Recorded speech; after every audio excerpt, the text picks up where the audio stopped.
guys, welcome back to 9180. I'm here with my good friend Scott at the Little House of Horrors, and Scott and Randy have known each other since they were about this big, and they both really like to pick on me. Randy makes fun of me a lot for my videos. He makes fun of me for starting each one out with, "Hey guys." He likes to walk around all day long just saying, "Hey guys, hey guys." And Scott here and his wife Heather, my good friend Heather, like to pick on me because they think that when I say Little House of Horrors, well, let's just say they think I'm saying something completely different, and I'm not. And I just can't catch a break with these people.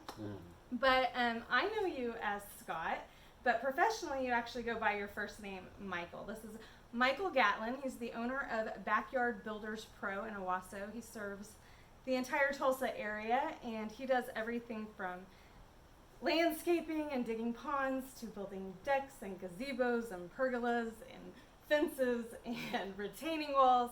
He does it all. And today he's just a good friend helping out a couple of other friends, and he's brought over his planer, and he's actually been offering to bring over his planer for a while now, but we didn't have electricity at first, and then we got electricity last week, but it was Father's Day weekend, and it was just one event after the other. Things do not slow down for anything. I'll tell you one thing that has slowed down, and that is progress here at the Flip House. We were told originally this was going to be a 4 to 6 week project, and it has been 8 weeks now, and we're clearly nowhere near the end. But there's a silver lining to everything.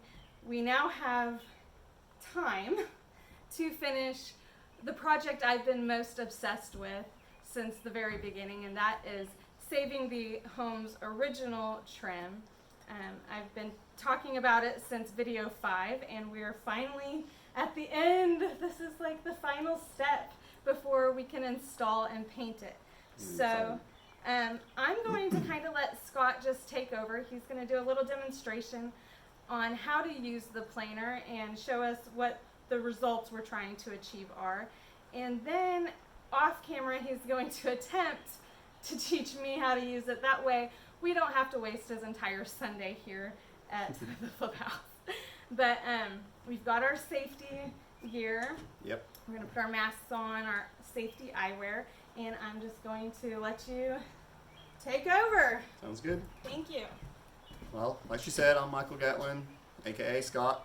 This is a planer, and it takes thicknesses off of pieces of wood that you want to, if there's paint, stain, anything, it'll just peel it right off like it's nothing. So, without further ado, I'm going to start the process of trying to tell you everything that needs to be done. So these boards have definitely seen some life, a lot of life, in fact. They have several layers of paint, and it'll probably take a couple passes through the planer. It usually takes one, but these boards will take at least 2.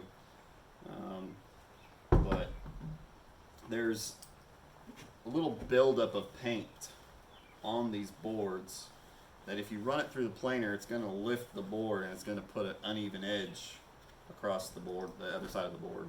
So what you want to do is get it as smooth as possible. You definitely don't want any nails or screws in the board.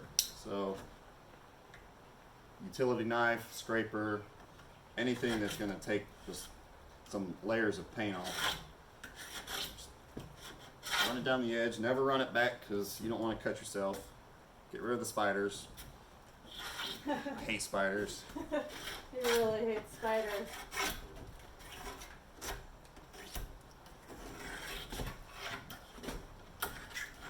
I'm running backwards because I know what I'm doing. So.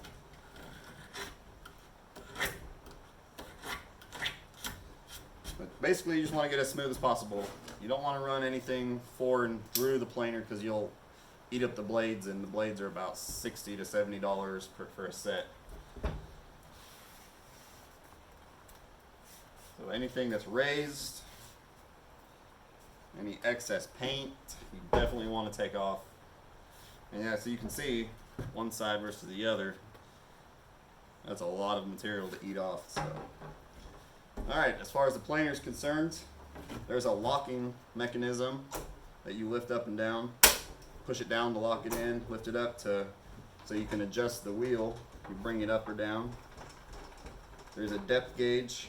There's a material gauge that you're going to eat off. It goes from a 32nd of an inch all the way to an 1/8 of an inch. And there's a little depth gauge right here, so when you push your board in, this little needle will move to tell you how much of the material you're going to eat off.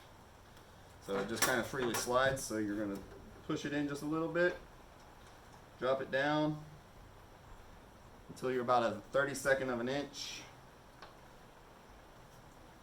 And we're there, so lock it in. I have a mosquito buzzing me. I swear I don't have fleas. It's raining and all the bugs are coming inside. Yep. Alright. It's going to get a little loud. And it does get messy, so if you don't want to make a mess in your house, I suggest doing this outside.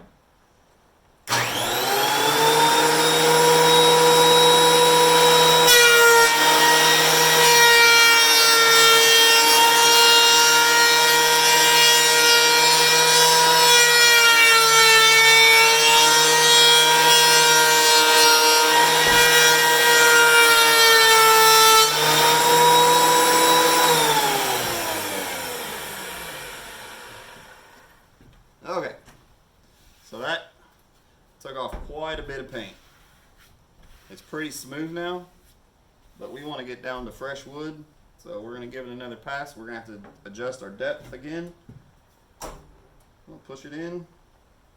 Now, when I push it in now, the needle barely moves. So now we're going to drop it down. There we go. Lock it in. Mask on, safety first. Don't want the stuff in your lungs.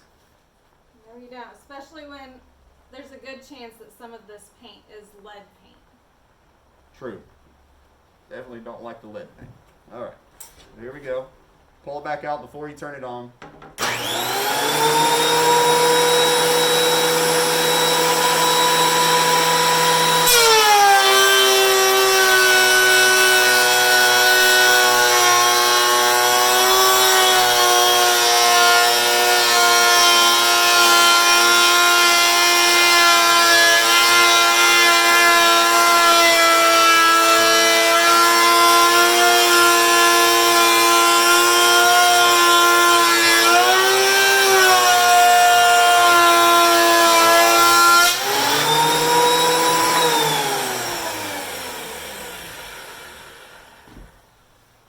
Alright. That looks very good. It's down to fresh wood.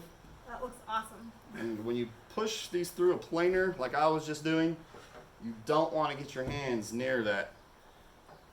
Now the blades are in the center, but you just don't want to end up slipping, your hand running underneath, and you'll I've lose the actually top layer read, of your skin. I'm wearing gloves just because I don't like touching all this stuff, but I actually read not to wear gloves while you're running the Yeah. planer itself. It's very dangerous. Yeah, there's a wheel here, there's a wheel on the back, and then the cutting blades are in the center. Anything loose can catch on this first wheel, which is supposed to pull the board through, but there's so much paint that it's having a hard time pulling it through on its own. So, other than that, Alright, well I think that's the look we're hoping to achieve. alright. We've got a lot to do, so Yep. he's got a lot of teaching to do. Alright, well thank you guys, and you have a great rest of your weekend. Bye-bye.